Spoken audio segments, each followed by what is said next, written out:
గత 10 రోజులుగా కల్తీపై టీవీ9 మహా యుద్ధం చేస్తోంది. అధికార యంత్రాంగం కదిలేలా చేసింది. మనం తింటున్నది తిండి కాదు, అదొక స్లో పాయిజన్ అని అధికారుల దాడుల్లో తేలింది. మహానగరంలో ఇలాంటి మాయగాళ్లు ప్రతి గల్లీల్లో దుకాణాలు తెరుచుకుని ఉన్నారు. డబ్బులిచ్చి మరి మన దీర్ఘాయుషును అర్ధాయుషుగా మార్చేసుకుంటున్నాం. హోటల్స్లో అంటే వ్యాపారం, మరి మన ఇంట్లోనైనా మన ఆరోగ్యానికి గ్యారంటీ ఉందా అంటే అది లేదు. ఇంటి వంట కూడా పెద్ద తంటానే. మనం వాడే పప్పులు, నూనెలు, మసాలాలు, అల్లం వెల్లుల్లి పేస్టులు ఇలా ప్రతిదీ కల్తీనే. మరి దీనికి అడ్డుకట్ట వేసే మార్గమే లేదా? అధికారులు ఏం చెప్తున్నారు?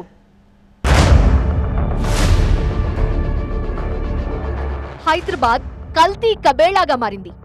ఏం తినాలన్నా కల్తీనే, ఇంట్లో చేసుకున్నా కల్తీనే, పేరు మోసిన హోటల్స్కి వెళ్ళినా కల్తీనే. ఆహారం ఎంత శుచిగా, శుభ్రంగా, నాణ్యంగా ఉంటే మన ఆరోగ్యం 10 కాలాలు పదిలంగా ఉంటుంది. లేకుంటే 100 ఏళ్ల ఆయుష్ కాస్త సగానికి సగం పడిపోతుంది. ప్రస్తుతం మనం ఎదుర్కొంటున్న అత్యంత తీవ్రమైన సమస్య ఫుడ్ కల్తీ, నిత్యావసర వస్తువుల్లో కల్తీ. దీన్ని అరికట్టేందుకు అనేక డిపార్ట్మెంట్స్ ఉన్నా కల్తీకి మాత్రం అడ్డుకట్ట పడటం లేదు. వంటకు ఉపయోగించే ప్రతి వస్తువు కల్తీమయమే. ఇక ఆరోగ్యం బాగుపడుతుందా చెప్పండి? అందుకే టీవీ9 వరుస కథనాలతో హైదరాబాద్ లో జరుగుతున్న కల్తీ దందాపై అధికారులు ఫోకస్ పెట్టారు. వరుస దాడులతో కల్తీగాళ్ల అంతు తేలుస్తున్నారు. అయినా సరే కొందరు కేటుగాళ్లు రూపాయి ఖర్చు పెట్టి 100 సంపాదించాలనే దురాశతో క్వాంటిటీ పెంచి క్వాలిటీ తగ్గించేసి ప్రజల ఆరోగ్యాన్ని అనారోగ్యం పాలు చేస్తున్నారు. ఇలాంటి వాళ్లపై ప్రస్తుతం టాస్క్ ఫోర్స్ ఉక్కుపాదం మోపుతోంది. ఫుడ్ సేఫ్టీ అధికారుల దాడుల్లో కల్తీ దందాలు గుట్టలు గుట్టలుగా బయటపడుతున్నాయి. ఈ దాడుల్లో దొరికే మాల్ మసాలా అంతా గోల్మాల్ వ్యవహారమే. అలాని ఇవేమీ గల్లీ కంపెనీలు కాదు, బ్రాండ్ జబర్దస్త్ గా ఉన్న కంపెనీలు. లేటెస్ట్ గా జరిగిన దాడుల్లో స్టార్ హోటల్స్, బడా బడా ఫంక్షన్లకు సప్లై చేసే ఫుడ్ మ్యానుఫ్యాక్చరింగ్ ఇండస్ట్రీల భాగోతం బయటపడుతోంది. Katedan SKR food products, Umani foods international ఫ్యాక్టరీలో తయారు చేస్తున్న కల్తీ అల్లం వెల్లుల్లి పేస్ట్ భాగోతం వెలుగులోకొచ్చింది. ప్రమాదకరమైన రసాయనాలు మిక్స్ చేసి టన్నుల కొద్దీ అల్లం వెల్లుల్లి పేస్ట్ ని మార్కెట్లో వదులుతున్నారు. అపరిశుభ్రమైన వాతావరణంలో వీటిని తయారు చేస్తున్నట్టుగా అధికారులు గుర్తించారు.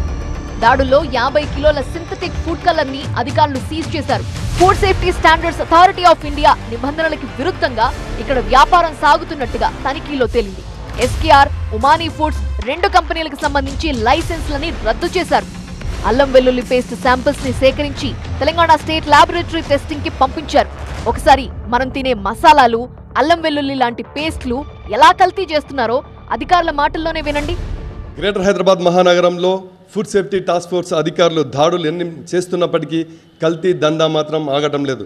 కల్తీ మాయగాళ్ళు ధనార్జనే ధ్యేయంగా పెట్టుకొని ఆ కక్కుర్తి పడి అల్లం వెల్లుల్లి పేస్ట్కి కానీ చివరికి కల్తీ చేసి దందా చేస్తున్నారు. దీనికి సంబంధించి మనతో మాట్లాడడానికి తెలంగాణ స్టేట్ ఫుడ్ ల్యాబొరేటరీకి సంబంధించినటువంటి అసిస్టెంట్ డైరెక్టర్ విజయలక్ష్మి ఉన్నారు. విజయలక్ష్మి గారు, మీరు ఎలాంటి డిఫెక్ట్స్ దీంట్లో ఐడెంటిఫై చేస్తున్నారు? ఎలాంటి ప్రమాదకరమైన కలర్స్ ఇందులో ఉన్నాయి? కెమికల్స్ వాడుతున్నారండి, సింథటిక్ ఫుడ్ కలర్ వాడుతున్నారు. దీంట్లో అసలు సింథటిక్ ఫుడ్ కలర్ వాడకూడదు. అల్లము, వెల్లుల్లి చాలా కాస్ట్లీగా ఉన్నాయి. దాన్ని క్యాష్ చేసుకోవడానికి ఏంటంటే ఒక 25% అల్లం వెల్లుల్లి వేసేసి మిగతాదంతా అరటి కాండము, ఆలుగడ్డది వేసుకొని మిక్సీ పట్టేస్తారండి. మిక్సీ పట్టేసి కలర్ వేస్తున్నారు, సింథటిక్ ఫుడ్ కలర్ వేస్తున్నారండి. ఇది మనకి ఎంత క్లియర్గా కలర్ వేసినారండి. ఇది జింజర్ గార్లిక్ పేస్ట్లో ఇది కలర్ ఉంది, ఇదేమో కలర్ లేదు. తర్వాత అసిడిటీ కూడా ఒట్టి జింజర్ గార్లిక్ పేస్ట్లో అయితే మనకు 1 అబౌవ్ ఉంటుందండి. ఇవన్నీ వేరే యాడ్ చేయడం వల్ల మనకు టోటల్ సాల్యుబుల్ సాలిడ్స్ బాగా తగ్గిపోతాయండి దీంట్లో. అదొకటి కలర్ చూస్తాము మెయిన్గా. అసిటిక్ యాసిడ్ యాడ్ చేస్తారండి. యాజ్ ఎ ప్రిజర్వేటివ్గా అసిటిక్ యాసిడ్ ఎక్కువగా యాడ్ చేస్తూ ఉంటారు. సాల్ట్ ఉంటుంది. ఇంకా టర్మరిక్ చాలా తక్కువ అండి. సింథటిక్ ఫుడ్ కలర్ యాడ్ చేస్తారు. టర్మరిక్ యాడ్ చేసినా పర్వాలేదు, కానీ సింథటిక్ ఫుడ్ కలర్ యాడ్ చేయొద్దు, అది యాడ్ చేస్తారండి. 100 రూపాయలకి వచ్చేది 400కి అమ్ముతున్నారు. అది కలర్లు అసలు ఎటువంటి పరిస్థితుల్లో కూడా ఈ జింజర్ గార్లిక్లో వాడకూడదన్నది FSSAI food safety standards authority of ఇండియాకి సంబంధించిన గైడ్లైన్స్ స్పష్టంగా చెప్తున్నాయి.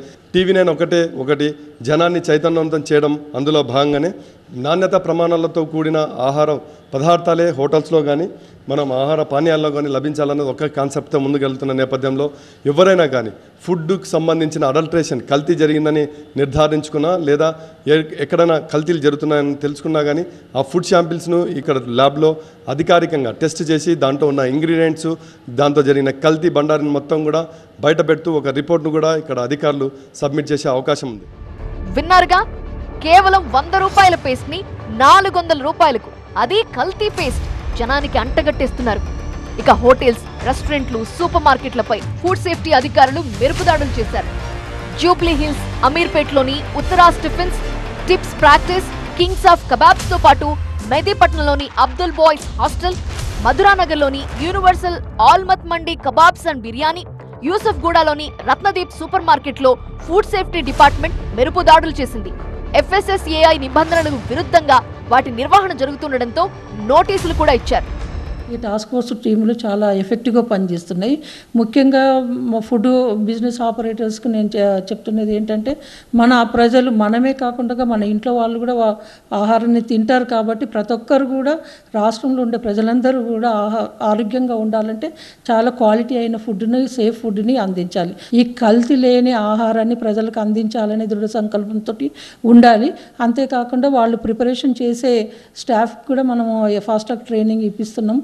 కాబట్టి ఆ ట్రైనింగ్ కూడా అందరూ తీసుకోవాలి. తీసుకున్న తర్వాత వాళ్ళు as per the FSSAI norms ప్రకారం ఫుడ్ ప్రిపేర్ చేసి, వాళ్ళు కాస్ట్ ఎక్కువైనా పర్వాలేదు కానీ సేఫ్టీ అంటే స్వచ్ఛమైన ఆహారాన్ని అందిస్తే కనుక మనము ప్రజలను కూడా రోగాల బారిన పడకుండా కూడా కాపాడుకోగలుగుతాం. TV9 చేస్తున్నది కూడా మంచి కార్యక్రమమే.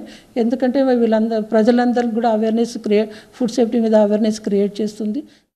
ధనార్జనే లక్ష్యంగా చేసుకుని నడుపుతున్న హోటల్స్, వంట సామాగ్రి తయారీ సంస్థలు ఇకనైనా మేల్కుంటే బెటర్ అంటున్నారు అధికారులు. ఏది పెడితే అది తింటారులే అనుకునే హోటల్స్ కి ఇక ప్రమాద ఘంటికలే. ఫుడ్ నాణ్యత ప్రమాణాలు పాటించడంలో హైదరాబాద్ పూర్తిగా విఫలమైందన్నది గతంలో సర్వేలు తేల్చాయి. ఇప్పుడు అధికారుల దాడుల్లోనూ తేలింది. ఇప్పుడు ఆ ఫెయిల్యూర్స్ నుంచి పాఠాలు నేర్చుకునే పనిలో పడింది. ఎన్నేళ్ల నుంచి ఎన్ని వందల హోటళ్లలో ఈ కల్తీ మసాలాలతో వంటలు వండేశారో గాని ఇప్పటికైనా యంత్రాంగం మేల్కొంది. మరి చూడాలి, దాడులతోనైనా ఫుడ్ నాణ్యత మెరుగుపడుతుందా లేదా అన్నది.